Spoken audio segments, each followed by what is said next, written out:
No, we're going live. I'm on radio and on YouTube. So I'm live on my YouTube right now.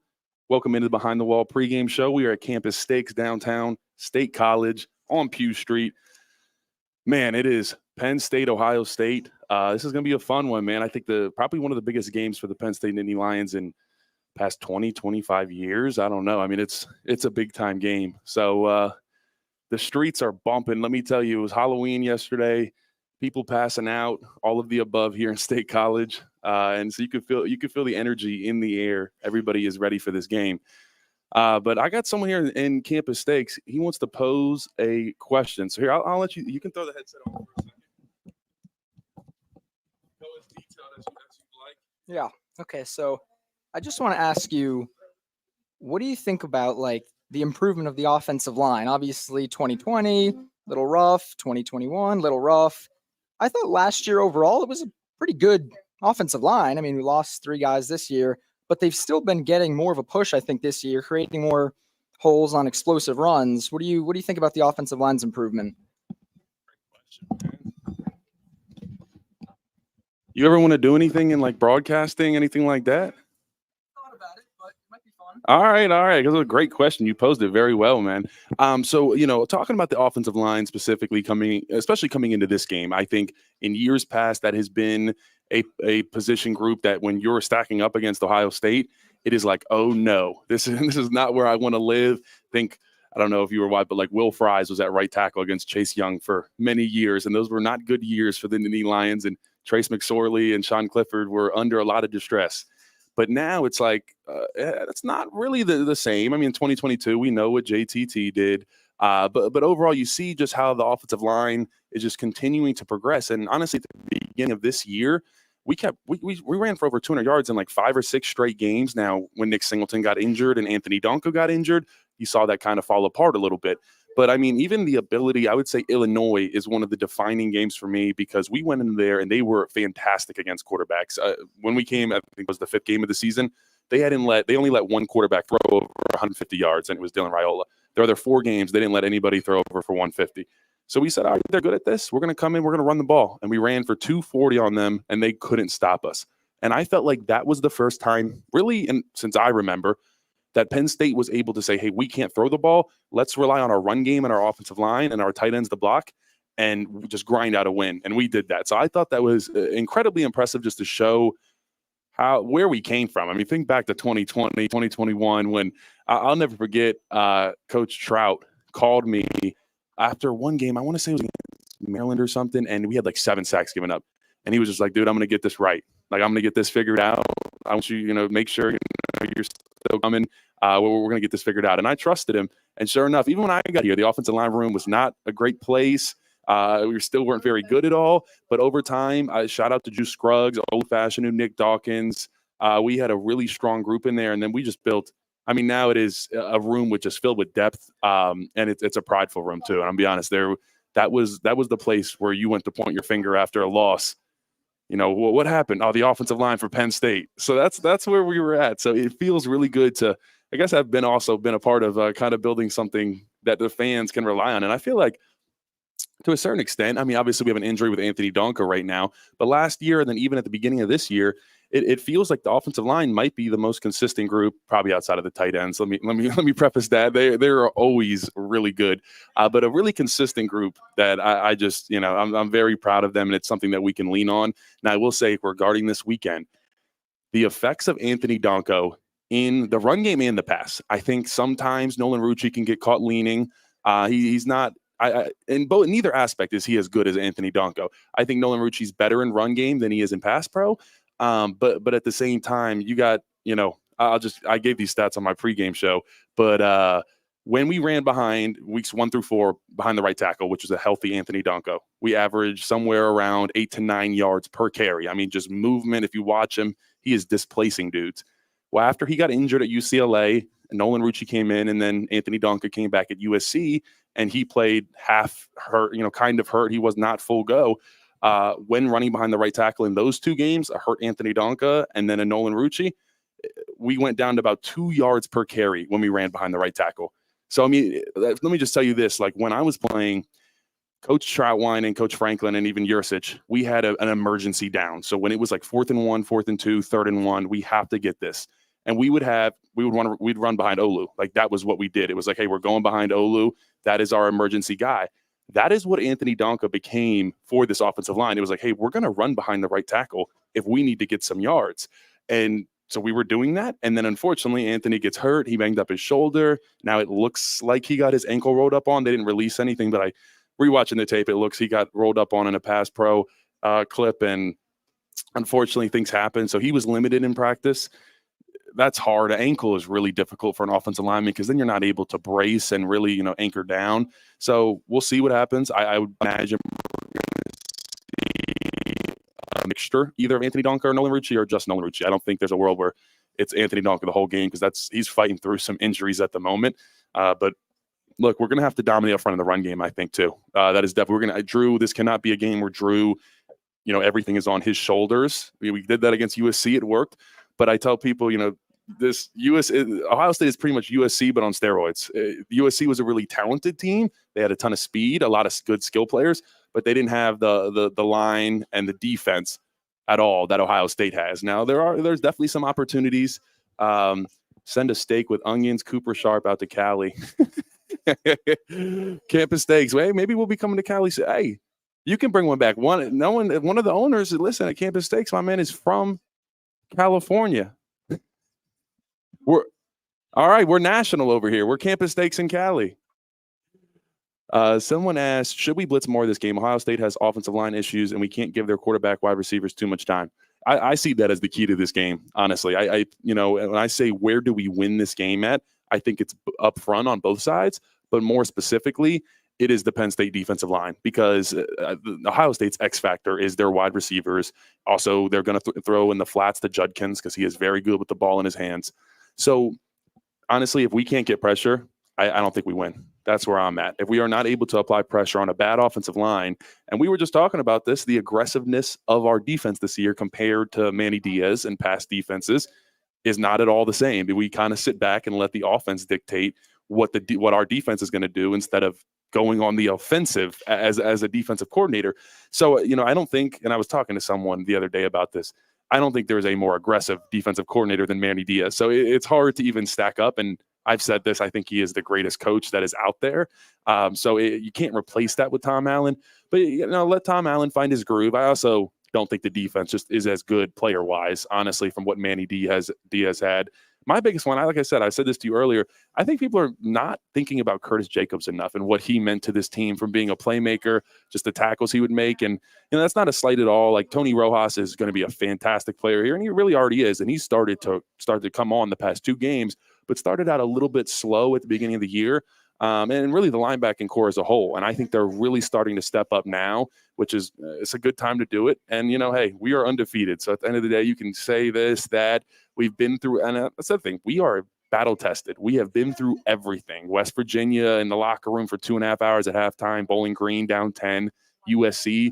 Drew really showed who he was. I think he showed that he grew up that day out in California. And I think that was the biggest thing. I think people seeing that from him was like, okay, that's what you had to see from Penn State for them to be able to take that next step, in my opinion. It was like, can Drew Allar be the dude? Can everything be put on his shoulders, and can he win a game? I know you don't ideally ever want to live in that scenario of putting everything on Drew, but can you do it? Can you live in that world? And if you can, which what we saw against USC, he threw a couple picks, but guess what? If he would have done that last year, thrown a couple picks at USC, mentally, I think he would have been done. He would have been done. So this is a different Drew. And he gave the quote at the beginning of the year that he wants to be a thermometer. No, he wants to be a thermostat, not a thermometer, and registering the heat and controlling it instead of just taking it. So, he's doing that, and it's cool to see. So now, that's a whole nother conversation that we haven't really had too much about, but it came out that Drew Allar is probably going to play. On 3 reported that he is expected to play. They didn't necessarily say start, but I would assume Drew Allar is probably going to start. I think let's say the game he got injured in last week was Ohio State, I think he would have came out and played. I just think even though we weren't in a good situation, I think we were down at halftime, but I think they had confidence in Bo, that Bo could go in and do it. And I talked about this too in my pregame show, that it was cool to give Bo an opportunity because up to this point, when Bo gets in the game, he gets in for one play. And he might not, in the back of his mind, he doesn't know. He might not come in for another 2 quarters. And so as a player, you're like, okay, I have to do great on this play, or that's what's going to be in my mind for the next quarter and a half is just a bad play that I get tackled. So that starts, and Bo has a couple bad plays, and then they stack, and then he kind of loses confidence. Well, now he got to go out there against Wisconsin, and yeah, it started a little rough at first, but it was like, okay, I got some time. I have the whole second half. I'm going to settle in. And not only did he settle in, Koto Nicki settled him in by just the play calling. It was completely different. I think even just to the naked eye, just watching it, it was like, oh, this offense is 100% different with Bo at quarterback instead of Drew. Just the way that Koto Nicki calls it, and I would even argue that Bo is a better fit for a Andy Koto Nicki offense. He has fun. He's constantly motioning guys. There's a lot of trickery, and that's what you saw with Bo was making the decisions easy for Bo. And he delivered, and he had a couple passes that he delivered on that there was a tight one to Trey Wallace. He was about that close to that being a pick. So I don't think we want to see anything like that again. But hey, the arm talent to get it in there was really nice. And then so if you're Jim Knowles, I think Ohio State's defensive coordinator, you have a good idea that Drew Allar's probably going to play, but you have to be ready for that different offense that we run with Bo.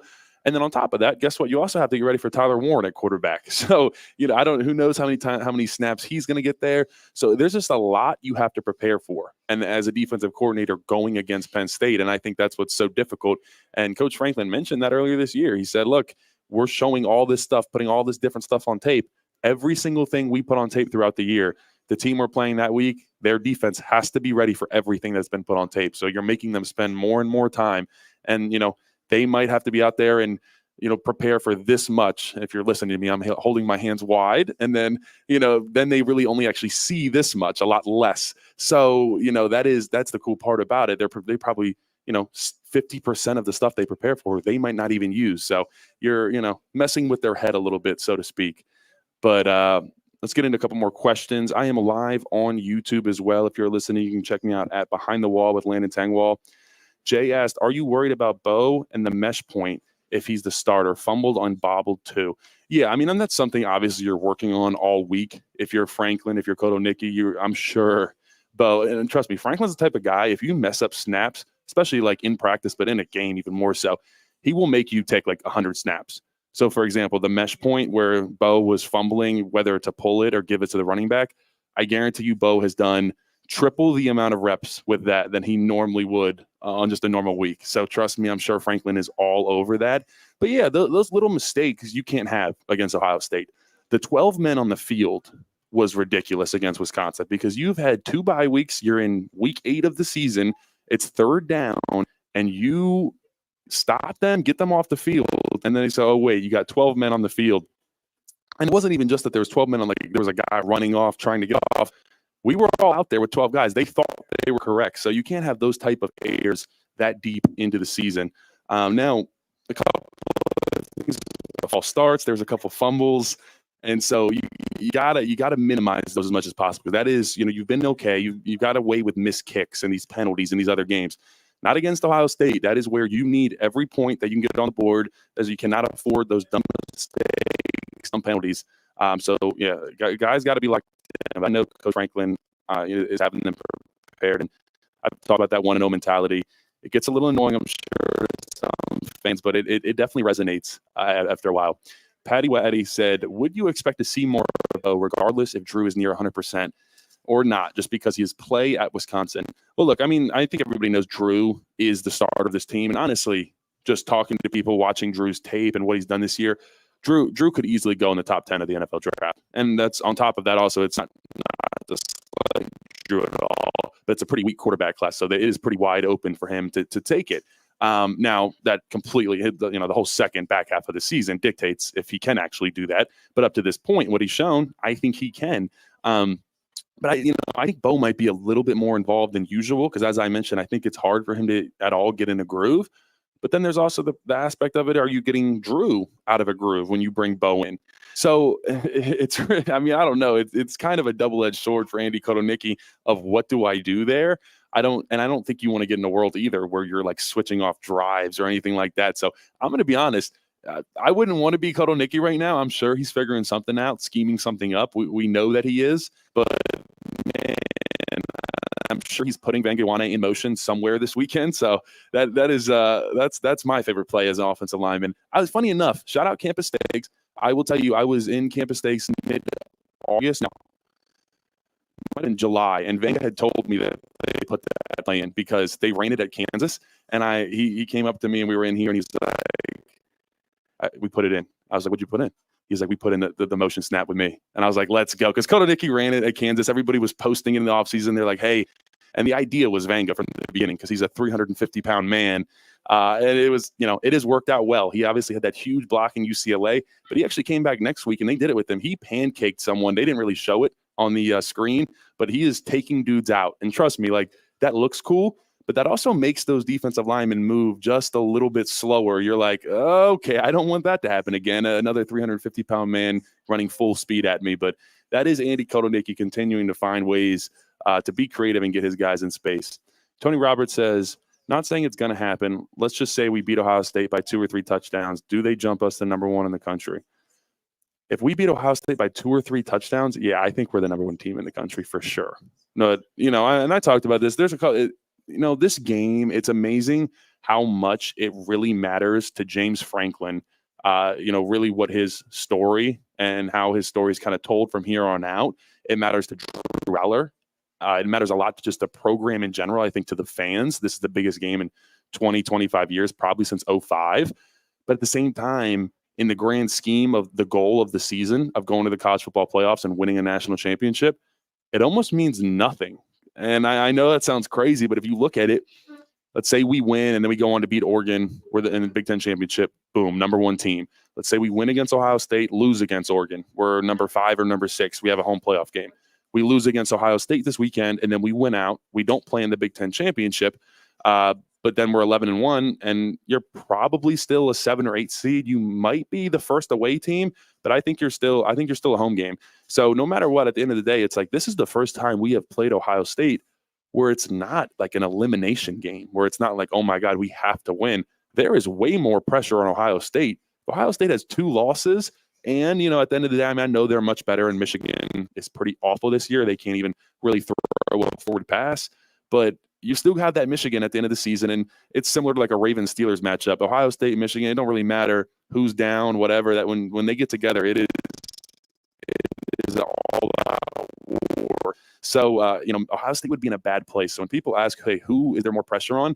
I can understand saying James Franklin, but really in the grand scheme of things of this season, it is clearly Ryan Day. And I think that's someone that's kind of on his last shot right now. Not necessarily. I don't think he'll get fired unless they have, barring a collapse.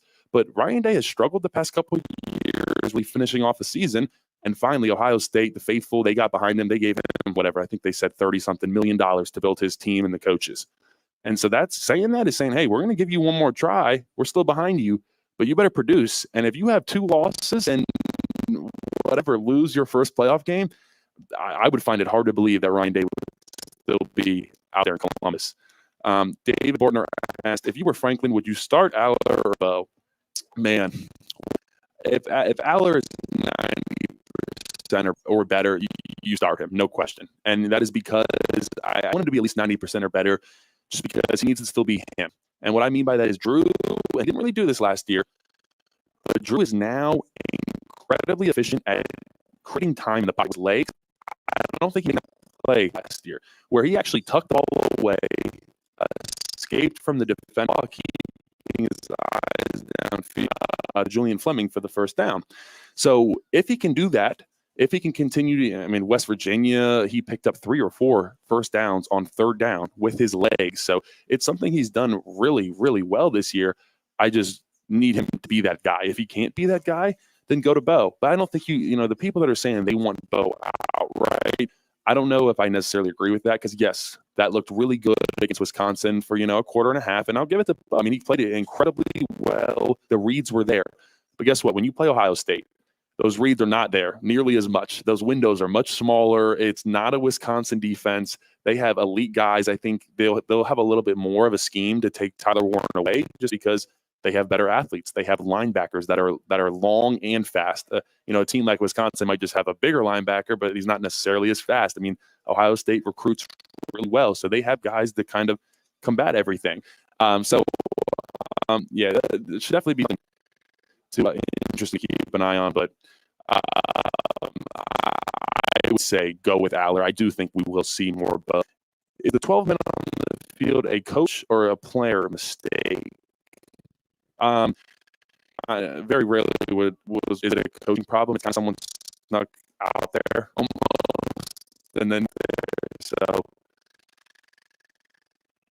yeah, those are the type of things, especially on, third and goal. On defense, but it's just that is you score a touchdown on the next play when they got another opportunity. That is what you cannot do. Do not give Will Howard and his offense extra opportunities.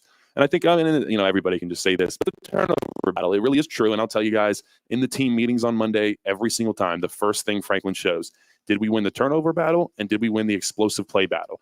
And I forget that I'm sure the stats have changed now, but for a while there, it's like if you win the turnover battle, you win the game like 78% of the time, and the explosive play battles around 70% of the time. If you win both, it's like 92% of the time you win. So those are very much harped on. Yes, winning the turnover battle. If we can get Drew Allar the ball just once in the Ohio State territory, give them the ball on their 40-yard line. Let's get some quick points. That could be huge.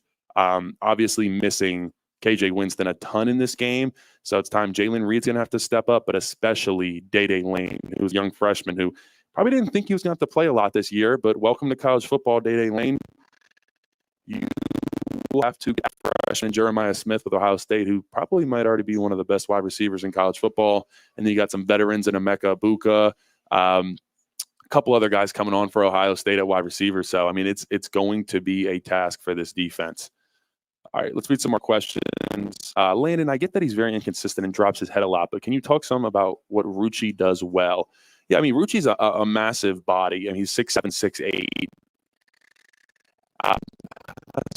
It's one of those things that he's got these really long arms, so he's able to just get on guys, and they can't execute, and he moves just because he's bigger than them. He's longer than them. So that is where he has the advantage in pass. I've seen him do a lot better. I will say he has gotten better at not dropping his head. That is something that he's clearly has worked on. And I can promise you that it was Coach Trout's. That's one of his number one things. He hates when guys drop their head down because you can't do anything. You get squared, you get moved around, you can't move. It's really difficult. And then Rucci in the run game overall, I think he's good, and he would be very serviceable at right tackle if we needed him to be in the run game. But obviously, when you have Anthony Dunco and someone that I look at as I think could be a pretty high draft pick maybe in a year or two, well, it obviously hurts the team, and that is why we excelled so well. Some of these double teams that Anthony Dunco and Sal Wormley had on the right side of the line at the beginning of the year, moving guys 2-3 yards off the ball. So, the running back isn't even close to contact until 3 or 4 yards down the field. That is what you're missing with Anthony Donko, and it might not be as good with Nolan Rucci, but I think it's definitely serviceable. But now you talk about a matchup with Jack Sawyer, one of Ohio State's defensive ends, JTT, who has obviously caused us a lot of pain and anguish in 2022. Let's not let them wreck this game again. So, that's why I say I think we can rely on the run game. And Ohio State's run game was getting gashed. It was getting gashed by Oregon. And then honestly, even Nebraska got after them a little bit with a couple big runs. So the ability is there. I think a healthy Nick Singleton means a lot. And we don't really know the specifics of his foot ankle injury. But I will tell you, anytime you have to go throughout a season as a running back with a foot or ankle injury, it nags. And at any moment, you're running full speed away from someone, you can pop that thing at any moment. You can re-injure it. So we need a healthy Nick Singleton, especially with Quentin Martin was out last week.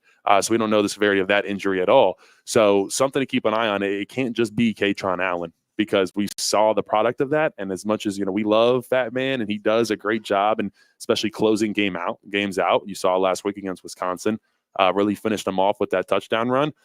But it can't just be Katron. I don't think he's an explosive enough runner for it just to be Katron. We need a healthy Nick Singleton for this game. And then obviously, if Anthony Duncan can play, that would be huge. Patty Waddy said, I agree with the statement that it could be on the QBs out of rhythm, because I feel like there's been a couple times this year when Drew was in rhythm and Bo came in and messed it up a little bit. Yeah, that is obviously the hard part when you're trying to run a dynamic, creative offense like Andy Kotelnicki. How do you go about that? How often are you putting Bo in the game? And, obviously everybody was always asking, why is Drew out at wide receiver? Why do we continue to put him out at wide receiver? Very choppy. You said the audio is choppy? All right, let me know if it's still choppy after this.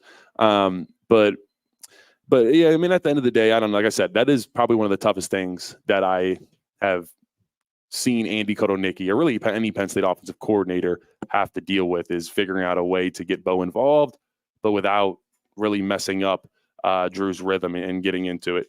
If Penn State, Oregon, and Indiana all go unbeaten, who plays in the Big Ten championship? I believe it is wins among common opponents. So Ohio State would be a big factor in that. I don't really necessarily think we're going to have to worry about that, just because Indiana has to play Ohio State and Michigan. So we'll see, though. I mean, they look like a good team, and Kurt Cignetti is doing a great job coming from JMU. Okay, cool. Audio sounds good. Appreciate it, guys. Thank you. He's done a really good job turning Indiana around into a really solid program. So, and that's happening a lot around the Big Ten. I mean, obviously, we saw Wisconsin and what Luke Fickell is doing, and you got some teams coming on. So, some good competition coming up in this Big Ten for sure. Any idea what happened to Quentin Martin? Would love to see him available. I think we need more juice in the running back room if Singleton isn't 100%. I like Allen, but the explosiveness isn't really there. I'm obviously, you guys know I'm close to the program, so I can't discuss injuries that we don't really know about, but who knows? We obviously have to have guys step up, and it really hurts not to have Cam Wallace at running back too. That was a huge injury that we lost him for the year, that I don't think people realized how good he was.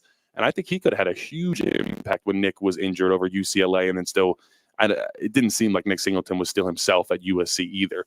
So obviously, we need to get Quentin Martin back. I didn't think that's someone that people thought was going to have too much of an impact this year, just because of what Nick and Katron were thought to have going to do. But injuries come up, so you have to be ready for that. And who knows who else is back there in the backfield? I'm trying to think. We might see some Tyler Holtzworth and some other younger guys. David Bartner says concerns that we'll need Warren more in pass pro, which will take him away from the passing game. I mean, so how you deal with that is, Nick Singleton, have him chip someone. We saw that against Illinois. He made that poor defensive end for Illinois go just head over feet pretty much. It was pretty amazing. But, a lot of that is chipping. And so I would help out. Drew Shelton has been really solid at left tackle now. And, I mentioned the struggle of this Penn State of this Ohio State defensive line and how they haven't been the same. They got 0 sacks against Oregon. They had 3 sacks last week against Nebraska, but every single sack was a blitzing down. They blitzed 5 or more guys, and some situations 6 or 7. So clearly they can't get home without blitzing. All right, I got to get into a quick story real quick. I never told this story on air, and you guys know I always like to tell stories. I forgot to tell this in my pregame show I put on YouTube. So I always like, if we're playing a team, if I have a recruiting story or anything like that, I always like to tell it. So we're going back to my freshman year of high school, and I went to a school called St. Vincent Pallotti in Maryland. And at the time, I was actually living with Blake Corum, who's one of my good buddies. He's obviously running back at Michigan, and then playing for the Rams right now. And then Keziah Izzard is a defensive tackle here at Penn State. He was there as well. And so one of my other friends on the team was Chase Young's little cousin, and we called him CY for Chase Young. And so I went up, and I already had offers from Penn State. I had a couple big places, and we went up for the spring game after my freshman year. And this is when it was like peak Chase Young. It was going into his last year, and I'll never forget. So we go up there for the spring game, and it was Chase's birthday. And he had 4.5 sacks just in the spring game. He didn't even play that much, and he was, just utterly dominant. And so before the game, I go in, I meet with Urban Meyer, and at this time, I'm just raking in offers, and I'm like, all right, I'm going to get this offer, no problem. Well, I go into the meeting and I sit down, and the coolest part about first was I go in, and the guy coming out is Emmitt Smith with his wife and his son, who was getting recruited there. And so I'm like, oh my God, that's Emmitt Smith. Okay, well, this is cool. And then I go and sit down, and me and my stepmom are talking to Urban Meyer, and we get a knock at the door, and like Emmitt Smith peeks back in. He's like, I think I left my phone in here. And like my stepmom is sitting on Emmitt Smith's phone. So that was already surreal enough. I'm like, okay, what the hell is that? So then I start talking to Urban Meyer, and probably my least favorite coach I have ever spoken to in my life, I would have to say. He was just incredibly demeaning, would talk down a lot to you like you're a little kid. Very different from meeting Nick Saban. I love Nick Saban. He would shoot you straight, and was a very nice guy overall. Urban did not have that same kind of flavor to him. So, and honestly, as a freshman, he probably doesn't offer that many freshmen anyways, especially at that time. So he didn't really care. And so I walk out of there, don't get an offer, and I'm pissed. And so game ends, I go to the game, we go back to Chase's place, and like I mentioned, it was his birthday at the time. So I don't think Chase would care if I said this too long ago. But the first thing, we get back there, and it was like, knock at the door, go to the door. It's like two girls. They're like, "Hey, is Chase here?" And he's like, "Oh, I got family here." Like, "Oh, okay, we'll come back later." I'm like, I look at his cousin. I'm like, what is happening right now? I'm like, this is like, actually, this is what college football is. And so we're sitting in there, and then finally, I had talked to Chase a little bit, and he knew my situation, that I was pretty highly recruited already at this point. And he goes, "So they offer you?" I'm like, nah, they didn't offer me.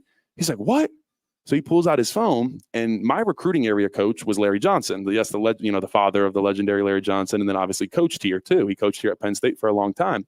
And so he texts Larry, who is obviously his position coach, and he says, "Why did you not offer Landon? Like, what the hell? You need to offer this kid." And he's like, we couldn't. Chase Young calls Larry Johnson and tells him to come over to his house and offer me. Next thing I know, about 10, 15 minutes later, I get a text from LJ. He says, "Come out back." I go out back, and he says, "You have an offer from Ohio State, son. Congrats." Gets in his car, leaves. I leave the place. I never come back to Ohio State again. I hate the place, but I posted the offer at the time because I was pretty happy about it. So that's my Ohio State story, and that's probably my favorite recruiting story, that Chase Young pressed Larry Johnson into offering me. And I don't think Larry even got it cleared from Urban. I don't really think he cared. He just did it because Chase was mad, and he had 4.5 sacks that day. So what are you going to do? So that was my favorite, probably my favorite recruiting moment just in general. I thought that was fun. But let's get back to a couple of these questions. Eric Wade asked, how big of a role, if any, do you think our secondary and our receivers, specifically Fleming and Cliff, will have to play tomorrow? Yeah, I mean, look, and I've talked about this for a while. We have to have a wide receiver emerge as a number one guy. And if you think back to, any national championship, they all have a number one guy. Even Michigan, with a run-heavy attack, they had Roman Wilson. Everybody has a guy they go to. And now you can say Tyler Warren is our guy. I get that. But Tyler Warren can't necessarily stretch the field unless he's snapping the ball and running down the field and you throw it up to him. But you need a guy. And Omari Evans is great for a deep shot, but sometimes he can get pushed off of his route. He isn't necessarily the most defined wide receiver in his moves. So I think you need a little bit more outside of that. And the guy is, I feel like it's Trey Wallace, and every time we go to Trey, it feels like it works out. Think West Virginia, and then even this past weekend, I think he had 6 targets and had 6 receptions. He showed up when he might have one that he didn't catch, but when we needed him, he showed up, and it was with Drew and with Bo, really, that Trey was making plays. So it's like, we targeted him, good things happen. Why not scheme open some more stuff for Trey Wallace? We do it for Tyler Warren, and I'm not necessarily saying take away from Tyler Warren, because the way we scheme him in the offense, it really does work out well, putting him at fullback, tight end, tackle, center, quarterback, anywhere really. But we need a couple other guys to step up, and I just think it's Trey. And think back, like I said, think back to West Virginia. We threw the ball up to him 2 different times, and it was just great results, touchdowns, defensive pass interference. And that is the type of guy he is. He has a 40-inch vertical, and he can create some separation away from some cornerbacks. I don't know, I think he is the most talented wide receiver on the roster too, but I know people are excited to see Fleming get involved and Clifford get involved. And I think Fleming, obviously that drop last week in Wisconsin, I do think it completely changed the landscape of the game. I think if he catches that, he probably goes down to the 5-6 yard line. I bet we punch it in, and that game just looks entirely different. Who knows if Drew Allar gets injured? But you can't go down that whole rabbit hole of things. But I think he's going to want to make it up, especially against his former team. And we saw him be incredibly clutch in USC. So let's see if we can kind of, get him back on track. So let's give an update real quick on where Ohio State is at. I keep saying their offensive line's a little banged up. Let's just give you the rundown on that. Josh Simmons could have probably been a top 5 draft pick, top 10 draft pick this year. I think he was looking at one of the best tackles in all of college football. He goes down with a knee injury at Oregon. He is out for the year. So they put in Zen McCloskey, and he really struggled against Oregon. And they let up 10 pressures on Will Howard, which is double more than any other game they've let up. It was clear that Oregon's pass rush was really getting after them. Zen Mikowski struggles. We know how that game ends. Obviously Will Howard slides, time expires, Ohio State loses. So they go into, I believe they have a bye week after that. Then they went to Nebraska, and Zen Mikowski was having another rough day. It was not good. He was getting beat inside a lot. He's an avid over setter. He kind of gets too aggressive, and he gets beat inside. Well, one of the final plays for them, he injures his knee as well. And it's like, oh, crap. Okay, we're down our starting left tackle and our backup left tackle. So they bump out Donovan Jackson, who's a left guard. He's been starting there at left guard for over 3 years. Bump him out to left tackle. And then Luke Montgomery, who's someone that Penn State tried to recruit for a while. He's in his second year at Ohio State, came into left guard, and he does not at all look ready to play guard in the Big Ten. Let me just put it like that. So Ryan Day has pretty much come out and said if Zen Mikowski is healthy, he's going to play at tackle. I would like that. I would love a hurt Zen Mikowski, who already looked bad when not hurt, but it doesn't seem like he's going to play since Ryan Day, I think he talked to the media on Wednesday or Thursday, and he said it's not necessarily looking good. So could be a smoke screen, who knows? But no matter what, this is a makeshift offensive line for Ohio State, and that's something you can take advantage of, because that's not normally something coming into Ohio State where you see a situation, you say, oh, we can exploit the hell out of that. I can't remember the last time in 10 years that we've said that about any part of the Ohio State roster. Whatever happens, if you put Donovan Jackson out at left tackle, that's a guy that's played guard for 4 years straight. He's a pretty big dude. I would love to put him one-on-one against an athlete. He's used to going against 300-pound guys. Well, let's see how you do against a 265-pound defensive end that can do, a jump swipe move and is a lot quicker and a lot faster than you. It's a different world that you're living in when you're at tackle versus when you're at guard. And then if they keep the lineup that they had at the end of the Nebraska game, Zane Durant versus a young Luke Montgomery, who really has no experience playing offensive line in college football, I like that matchup for Zane Durant the way he has been playing all year. So obviously something to keep an eye on, but I think that is where we make our money against Ohio State on Saturday, is our pass rush and not letting Will Howard get his wide receivers and his playmakers the ball. David Barner, care to comment on Keandre Lambert-Smith and why he left? We could have really used him this year. Yeah, see, everybody says that, but did you really want him to come back? Like, let's just be honest here. It was over. We played. The time played out, and he's having a great year at Auburn, and good for him. I think all of us, I'm happy for him, but it wasn't going to work anymore here. Let's just put it that way. That's just like when, you finally, a nice couple decides, hey, we still love each other, but it's not working anymore. Maybe there wasn't a lot of love there with Keandre Lambert-Smith, though. But no, he's doing a good job. I will say that's kind of the difference of, and I'll talk to some lettermen about this, some older guys, and they'll be like, you guys still like cheer on the guys that left? Like they abandoned the program. What the hell? And it's like, nah, dude, the NIL transfer portal era, you can't like hold a grudge if your guy leaves, because it's, first off, everybody just leaves all the time, and it's just so easy to do it.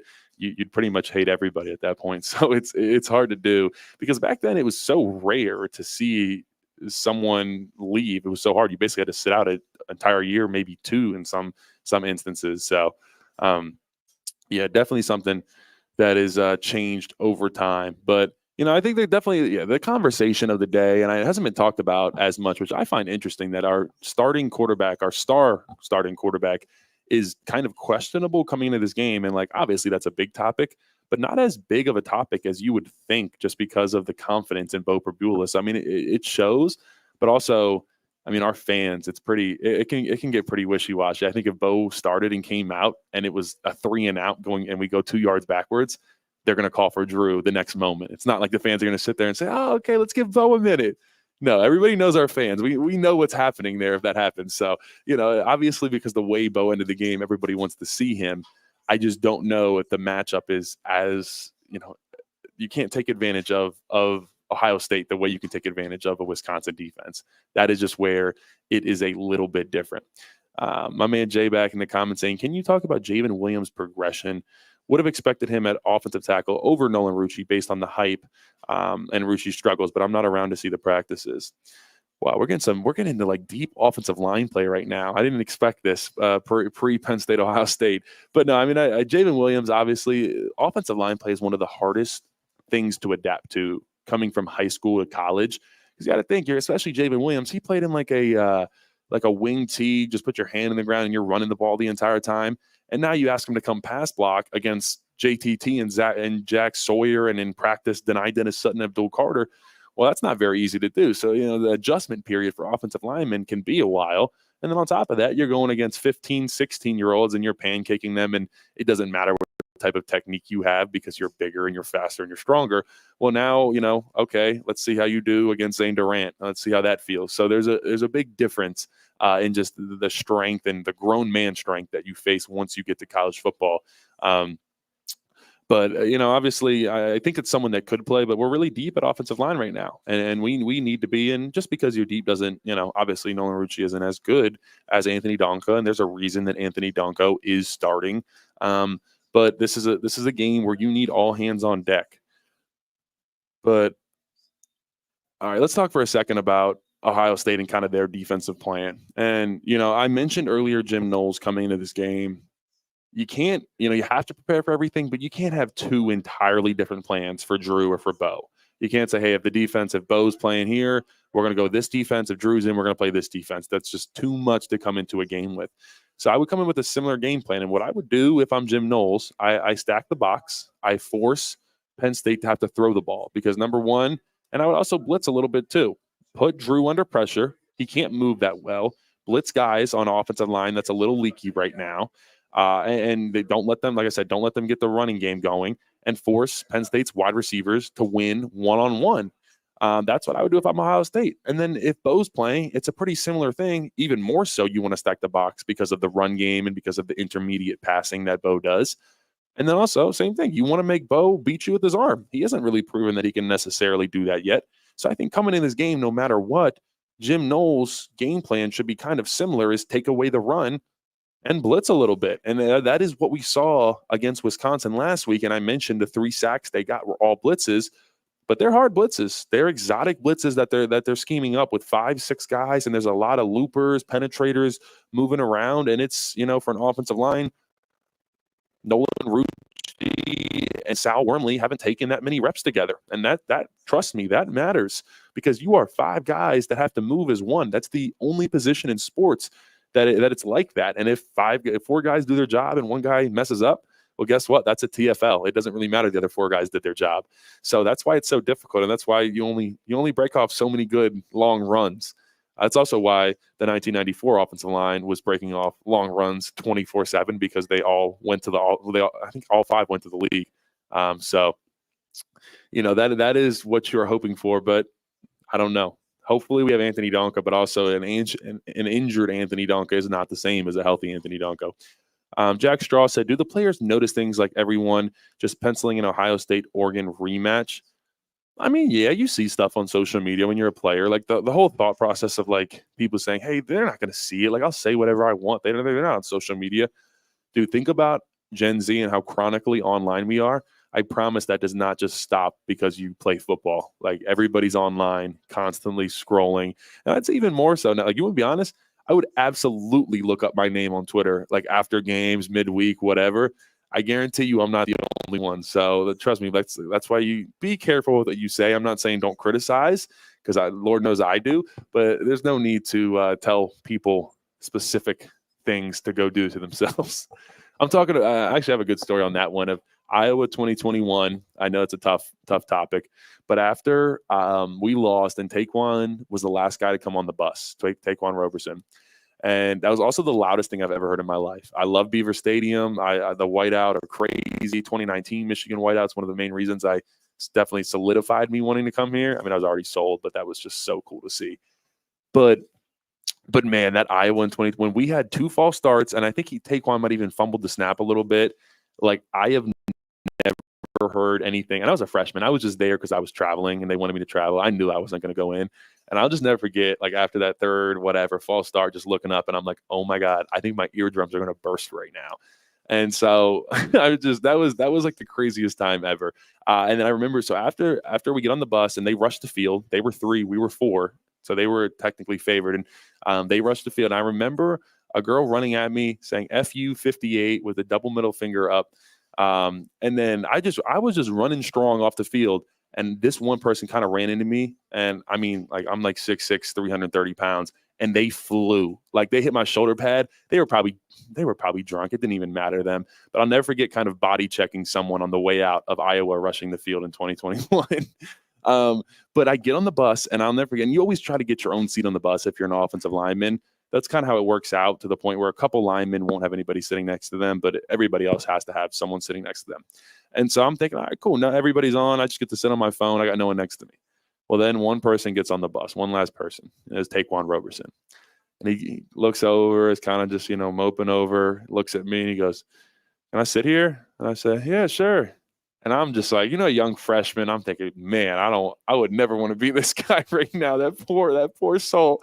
And I'll never get, so I'm looking at my phone, minding my own business, and he kind of taps me with his arm, and he like leans his phone over and shows me, and it's his Instagram DMs. It's his request, and it says 999 plus.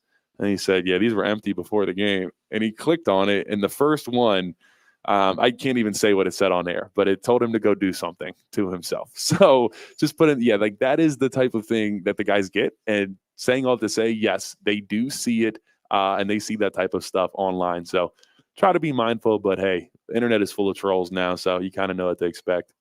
What does a defensive substitution package look like against an opponent like LSU? Do you expect King and Rojas to not leave the field unless they need to, rather than subbing multiple series?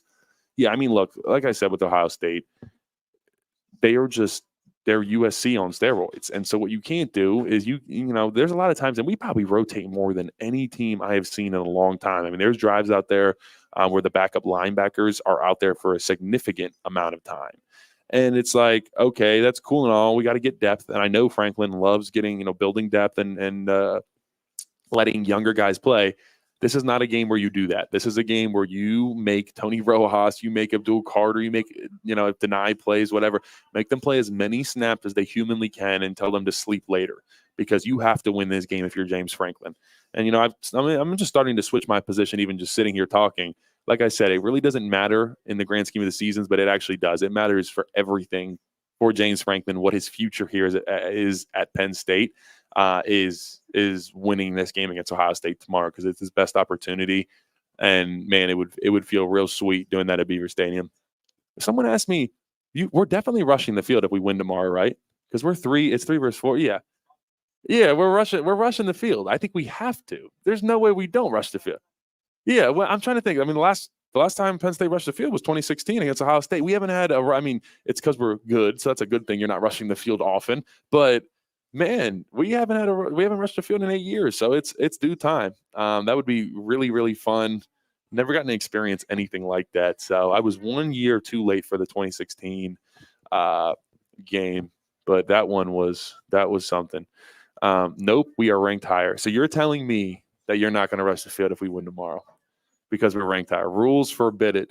Well, guess what? I don't care if the rules forbid it. If we're running on the field, if we win, and Pat Kraft is going to get a nice hefty fine in his office afterwards. So, because that is what happens. I don't know if you guys know that. I don't know if it's technically the school, the athletic department. I'm not exactly sure how it works, but they get a fine if the field is rushed. The team. It's like, I remember Auburn. I went to visit Auburn, and Gus Malzone was telling me about the kick six game and how much they can actually. Tim Cook, the CEO of Apple, offered to pay the fine for all the Auburn fans that ran on the field on that game. So cool stuff with that.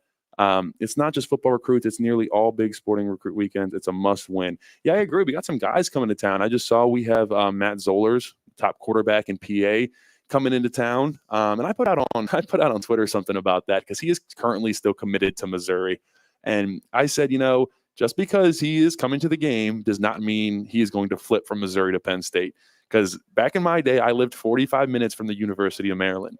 And I would go to as many University of Maryland games as possible. And I would see it, like the 24/7 people would be like, Tangwell's back at Maryland again this weekend. And I'm like, yeah, guess what? Because Ohio State's here again, and Maryland and PSU's here again. And I would just go to Maryland to watch other teams play. So I say all that to say, it doesn't necessarily mean that Matt Zollers is coming to Penn State. I'll just tell you, any recruit, if they have an opportunity to go see number 3 versus number 4 in Beaver Stadium, you're going to go see that because that's an opportunity of a lifetime, and you get basically as many free tickets as you want. No, don't rush the field. Don't give Ohio State satisfaction. I don't believe you guys. I don't think that's actually going to happen at all. Let's see everybody else rushing the field, and you just stand there and not do anything. Fans need to be loud on every play tomorrow, not just third downs. Get your sections pumped up. No, that's a good. No, you're absolutely right. The fans, and I was talking about this. I actually, for those of you listening, next week I just filmed a video with Guido. Guido is the creator of the Whiteout, and really is a marketing and branding genius here at Penn State. That video is going to be out next Tuesday or Wednesday, probably. It's kind of a whiteout special, and he kind of talked the whole story of how the whiteout came about, the branding of all of it, how he branded Penn State. We talked about Zombie Nation for a while and how Zombie Nation basically became the song. And the whole time he was talking, he's saying, hey, it doesn't matter. It doesn't really work. All this stuff I tried to implement, if the fans didn't get behind it, if we didn't have the greatest fans in the world, none of these ideas would work. And it's so true. So we really do need the fans this weekend. There's so much impact you can have on the game. And we've seen that from, all the way back to 2005 and those games with the fans impacting, and then obviously all the way up to now. So let's have one of those moments, the Michigan timeout moment. Can you connect me with Guido, marketing guy here? Well, we're going to need more than that, buddy. No, Guido's a really good guy, though. I was sure he would talk to anybody, man. And it was cool. I'll just give you guys a little sneak peek. And he was talking about Zombie Nation, how that started, and kind of told the story in 2005 when Troy Smith threw the pick to Calvin Lowry against Ohio State, and the stadium was absolutely rocking. And he said they started playing Zombie Nation before Calvin Lowry was even tackled with Troy Smith's pick. And he said the place just went so crazy that after the season, they had to bring in some structural engineers to make sure that Beaver Stadium was like structurally sound and was not going to collapse in, essentially, because there's a lot of people that were around for that game that especially covered the team. They were up in the press box, and they said that it was pretty much swaying side to side. It felt like they were on a cruise ship in some rough seas. So they had to kind of patch that up. But Beaver Stadium is, in my opinion, the coolest landmark there is. It took a few rough years for us fans that appreciate the wins. Yeah, I'll be honest. I didn't really know that we were that awful in the early 2000s, which was pretty surprising. So it was fun to hear Guido talk about everything that he did to lay the groundwork. And if we're so used to it now, but think about how we put up those hype videos on the Jumbotron. That wasn't a thing before a long time ago. Guido was one of the first people to kind of start doing that, to playing all different types of music, and obviously just creating almost segments that the fans love and can be a part of. Get the fans into the game. And I will tell you this one fun thing: you guys are being studied the entire time. Guido told me today, every single game they take in the inputs of when they play Zombie Nation, when they play this song, when they play that song. How loud is the stadium? How are you guys reacting? When should we play this song more? All of that. It's all being studied. So however old you guys are and how long you've been in the stadium, you've been studied a lot by Guido and his crew, and what they're able to do. 6-4 against Iowa. Don't bring that one up. What year was that? Was that 2004? I'd have to go back and check that. I think it was a 20-year anniversary. Maybe it was 15-year anniversary. One or the other. But yeah, that was probably a low point for a lot of Penn State fans. But yeah, I think my low point is up there. I was on the sideline against Illinois in 2021. Losing in 9 overtimes, that was probably – and then I remember we started to run like halfway off the field, and a bunch of us were in the tunnel. 2004? Yeah, 2004. 6-4 against Iowa, not a good time. But after that Illinois loss, the 9 overtime loss, I'll never forget, most of us were in the locker room, and they came in, and because no one wanted to sing the alma mater, and you have to sing the alma mater after home games. And I'll never forget, Franklin came in and basically screamed, he was like, we got to get out here right now, blah, blah, blah. And some guys are fighting it. They're like, I don't want to go back out there. But finally, we got everybody back out there, and we sang the alma mater with a couple of fans and students that stuck around for that one. But yeah, that was probably my worst moment ever as a Penn State football player, was losing to Illinois in 9 overtime. Let's see, guys, what we got? We got about 5 minutes left here. Let's just talk for a second. Like I said, we've already talked a decent amount about this, but I think the places that Penn State wins the game is up front in general. If you are able to run the ball, you're able to control the clock and not turn the ball over, you are living in a good world. Drew Allar has played some incredibly efficient football. Fun fact, he is on pace to basically be the least turnover likely quarterback ever in college football. Right now, Marcus Mariota holds that record. About I believe it's 1.5% of Marcus Mariota's passes have been intercepted in his career while he was at Oregon. I think he was in Oregon 2012 to 2014, around that area. Drew Allar's sitting at like 0.8% of his passes are interceptions, or maybe 0.9. So he is on track to be the safest quarterback pretty much ever, which is pretty cool. So I am hopefully he can do more and more of that. My sister and I always stay for the alma mater. No, we do we appreciate that a lot, man. That means a lot. You guys, that is the biggest thing, and that's what we were just talking about. You saying you stay for the alma mater even after losses. That's what it was in 2002, 2003, 2004. You guys sticking by the team and saying, all right, we're going to get this right. We have trust in you. So you guys are absolutely the best fans in America. But so I think we have to be able to run the ball. And I'll tell you, the last couple games, Nebraska rushed for 121 on Ohio State. Oregon rushed for 155. Iowa rushed for 116. This isn't a team. This is an Ohio State of the past where it's like you look up and down the roster and the depth chart, and it's like, oh, okay, these guys are really, really elite at stopping the run or stopping the pass. And it's like, no, I don't really see anywhere. Just looking at the stats and then also looking at the film. I don't really think that's anything too impressive. So not only is their offensive line struggling and they're not all the way there on offense, I just don't think they're all the way there either in a couple other places. And honestly, I think we have the quarterback matchup. Now, I mean, that depends how hurt, injured Drew Allar is going to be for this game. But look, I mean, I don't think Will Howard is really that good of a quarterback. I think the allure of the fourth, fifth, sixth year quarterback transferring is now this thought that they're automatically going to be great just because of what Bo Nix did, Michael Penix. There was one other guy. I forget who the other guy was, but there was 3 guys last year that had some really successful careers just transferring one year and then getting out of there.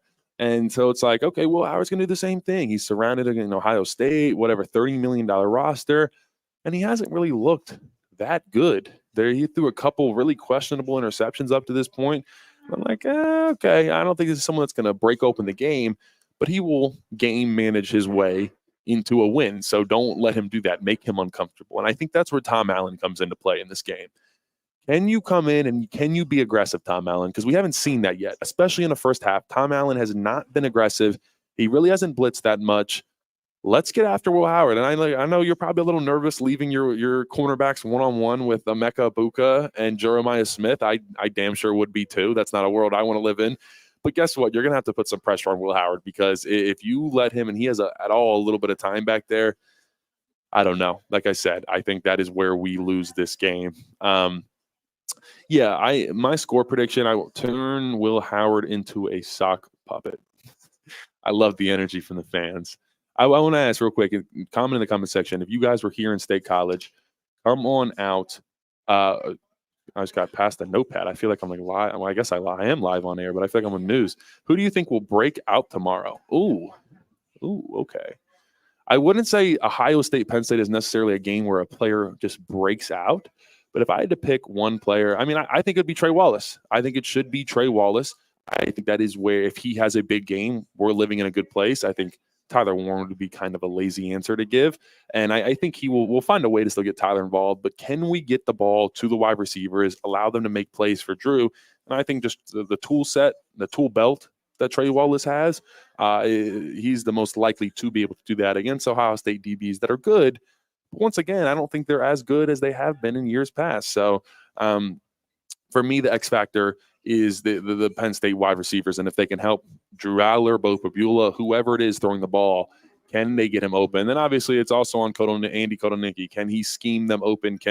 We've seen what he's been able to do. But as I mentioned earlier, when you were playing Ohio State, that, whatever 4-yard gap that you create between the wide receiver and the cornerback, well, now it's only a 1-yard gap because it's Ohio State. They're just that much better. They're that much faster. They're that much more just skilled than a Wisconsin or a Bowling Green or someone else we have played in the past.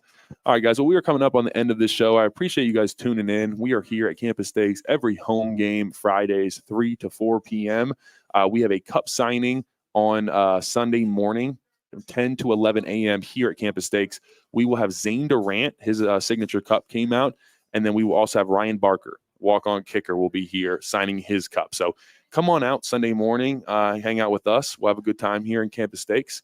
And then we will be, let me see, what else do we have? Me and Goon, we have the Player Show Monday night, so you can tune into that from 6 to 7 p.m.